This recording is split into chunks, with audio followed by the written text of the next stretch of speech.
Order order order, কোর্টের কারুকাজ আরম্ভ করা হোক।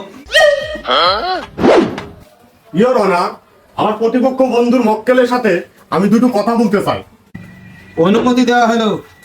ধন্যবাদ ইয়োর অনার।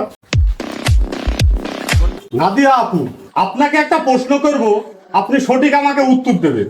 আপনি এই যে পাটখানা থেকে বান্দরবন পর্যন্ত দেউই দেউই সংঘর্ষকারী বিশ্বের 8 নম্বরে পুষি গেছে, আপনার দেউই কি কোনো ক্ষয়ক্ষতি হয়নি? অবজেকশন মিলট, আমার প্রতিপক্ষ নাদিয়া খাতুনকে আপনি এইভাবে প্রশ্ন করতে পারেন না। Objection overrule.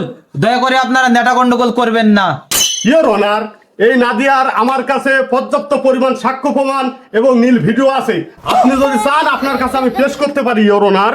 অবজেকশন মিলট, আমার মক্কেল মোসাম্মদ নাদিয়া খাতুন বিশ্বের 8 নম্বরের জায়গায় এমনি এমনি দখল করেনি মিলট, কারণ তার কঠোর পরিশ্রম এবং তার দক্ষতা হিসাবে তাকে বলে যে বিশ্বের 8 নম্বরের জায়গা তিনি দখল করেছে। এই বিশ্বের বড় বড় কন্টেন্ট ক্রিয়েটররা এই জায়গা পান না এবং খেলোয়াড়রা এই জায়গা পান না। তাই আমার আদেশ, আমার মক্কেল মোসাম্মদ নাদিয়া খাতুনকে বেকসুর খালাস দেওয়া হোক মিলট। সমস্ত সাক্ষ্য প্রমাণের ভিত্তি করে আদালত এই সিদ্ধান্ত নিল যে মুসাম্মদ নাদিয়া খাতুনকে বেকসুর খালাস দেওয়া হলো। নাদিয়া খাতুনকে বিশ্বের 8 নম্বর থেকে 1 নম্বর স্থান দখল করা এবং বাংলাদেশের মুখ উজ্জ্বল করুক, এই বলে আদালত মন্তব্য ঘোষণা করা হলো। আবা বাকি টাকাটা অ্যাকাউন্টে পাঠিয়ে দেন। रोम रोम भाइयों।